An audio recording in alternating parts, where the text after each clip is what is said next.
When the LA Lakers disappointed in the 21-22 season, in which they failed to even make the play-in tournament, going 33-49 despite being one of the teams with the highest odds to win the championship going into that season, and this of course just 2 years after winning the championship in the bubble, the Lakers decided to part ways with their head coach in Frank Vogel, a coach they hired after firing Luke Walton, and won them a championship in his first season coaching the team.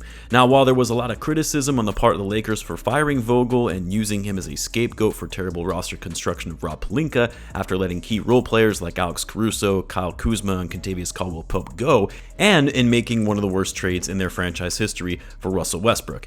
But as we have seen countless times throughout NBA history, the coach gets the blame for a team's failures and is oftentimes fired prematurely. Now, do I get why Vogel was fired? Because the Lakers knew they needed to act now and maximize LeBron still playing at an elite level, and missing the plan for a team that was trying to win a championship is embarrassing, to say the least. But taking a risk on hiring a first-time head coach with no experience for a team that has championship aspirations probably wasn't the way to go. And while some credit should be given to Darvin Ham for turning the season around last year after the trade deadline and finding the right lineups and rotations to maximize the Lakers' strengths in helping them get to the conference finals as the 7th seed, the fact of the matter is Darvin Ham is not a good coach, and it has become so abundantly clear that the Lakers have checked out on this man, have lost their faith and trust in him to lead this team. And when you've got players leaving cryptic tweets like Christian Wood saying LOL before a game, or LeBron using the hourglass emoji with no context, it's pretty clear that Darvin Ham's days of coaching this team are numbered. But even when the Lakers fired Darvin Ham, yeah, I'm saying when, not if, because whether it happens this season or in the offseason, it's going to happen. But when they fired Darvin Ham, will it really change anything for the Lakers, for this team, both for this season and for the future? Well, let's talk about it. But first, for those that are stat nerds, like making predictions on player stats, and you want to win some money on the side while doing it, then you're going to want to hear about this offer from Underdog Fantasy. If you haven't heard about Underdog, let me tell you about their platform real quick, because I absolutely love this app as it's super easy to use. And if you're like me and you like making predictions, maybe you want to win a little money on the side, then this is it. My personal favorite that I use on the app is NBA Pick'ems. They have higher or lowers on most player stats for any game. Just pick higher or lower on a given player's stat for their upcoming game, and you can win up to 20 times your money in a single night if you do 5 Pick'ems and you get them all right. And guys, they're offering viewers of this channel an exclusive offer. If you use the promo code AND1HOOPS, all one word, you'll get your first deposit doubled up to $100. Who doesn't want free money, right? It's really that easy. It's also a great way to support the channel. I'll leave a link to the site and the code in the description if you're interested, and let me know what picks you guys end up making. Now, I'll be honest, I would not be shocked at all if by the time you're watching this, Darvin Ham has already been let go by the Lakers. I'm waiting for that notification from Woj or Shams to come through any day now. But while Darvin Ham hasn't been a great coach, which I'll talk about why, at the end of the day, this is yet another blunder on the part of Lakers executive Rob Pelinka and owner Jeanie Buss. They're the ones that decided to go the cheap route and hire a first-time head coach, a coach that a lot of teams had passed on before when he was applying for head coaching positions. And of course, it was also on them to fire Frank Vogel, and also just letting LeBron James dictate how to run the team and making GM-level decisions for them, when a lot of what LeBron has wanted has backfired on them. He wanted Russ on the team. He wanted Russ to be Russ. That didn't work out. He wanted the Lakers to abandon their youth movement and go all in and mortgaging their future for Anthony Davis, which worked out to an extent. They did win a championship with AD. But AD has also been in and out of the lineup with injuries since joining the team. And aside from that title run, even when Anthony Davis has been healthy, him and LeBron together haven't really moved the needle for the Lakers and their overall performance, as is evident this season. But the problem with Darvin Ham is that he clearly is not suited for a head coaching position in the NBA. First of all, you see it on the court, and guys looking lost on offense. There's no consistency or strategy when it comes to his rotations. Roles of players aren't clearly defined, and I look at guys like Rui Hachimura or Austin Reeves, who have been getting inconsistent minutes and aren't being utilized to their strengths. Hachimura was one of the Lakers' bigger free agency signings on an extension for a deal larger than what Reeves or D'Angelo Russell got, and his role with the team, changing positions, playing with different lineups, has just been all over the place. Darvin has gone through so many iterations of the starting lineup this season, which, okay, that's fine and expected to make some adjustments when the team is underperforming and you're trying to figure out ways to maximize the roster and see what works best, but without any sort of continuity or cohesiveness with the rotation, and oftentimes going way too deep into the rotation, is a recipe for disaster when it comes to developing chemistry and consistency on the court.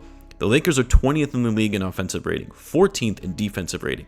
They commit turnovers at a high rate because the offense is often lost as far as where guys should be on the court and botched plays as a result of it. On the defensive end, they're average on defense mainly because their interior defense is fine, but their perimeter defense is one of the worst in the NBA.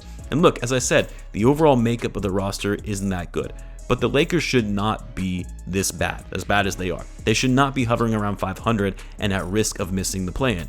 But the on-court stuff aside, for me, what's the most telling is the players and how they're responding to Darvin Ham.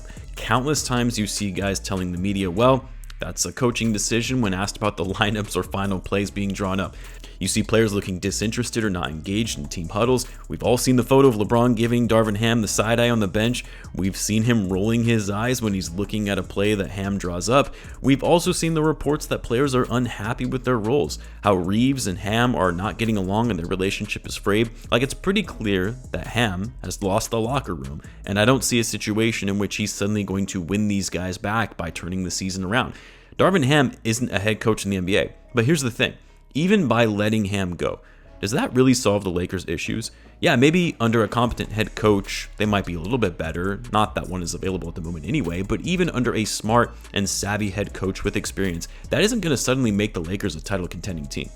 The problems with this team still run deep as it relates to their lack of shooting, or consistent shooting anyway, since D'Angelo Russell can get hot one night and go ice cold the next. They're still one of the worst three-point shooting teams in the league by volume. You can't win consistently in the league when you're dead last in the NBA in threes attempted. On the flip side, they're still going to be one of the worst perimeter defending teams in the NBA with or without Darvin Ham, which is why they're dead last in the league in terms of threes allowed by their opponent.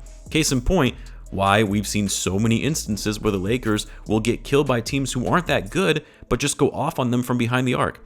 They're not a good rebounding team despite having size, especially on the offensive glass, which has limited their ability to get enough shots up in games in general. They're last in the league in offensive rebounds and in the bottom 5 in field goal attempts. I've said this before on my Bulls channel, but it's very hard to win basketball games consistently when your opponent is always getting up more shots than you. You have to be very efficient on offense to win if you're taking 10 less shots than your opponent is. And with the Lakers not getting enough second chance opportunities and points, in there lies the problem. So while I think there is no question Darvin Ham will be fired because the Lakers will try and pull out all the stops knowing this is likely LeBron's last season with the team, I don't think it's really going to make much of a difference. They'll probably make it to the playoffs as one of the last 2 seeds in the Western Conference, and they might make the first round interesting, but they're not going to get beyond that. I don't care who the coach of the team is.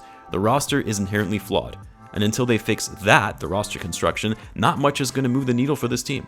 Now, we have the trade deadline coming up next week. I do expect the Lakers to be active at the deadline because, again, they're one of those teams that is trying to win and knows their window to win is so small, they have no choice but to make big shakeups to their roster.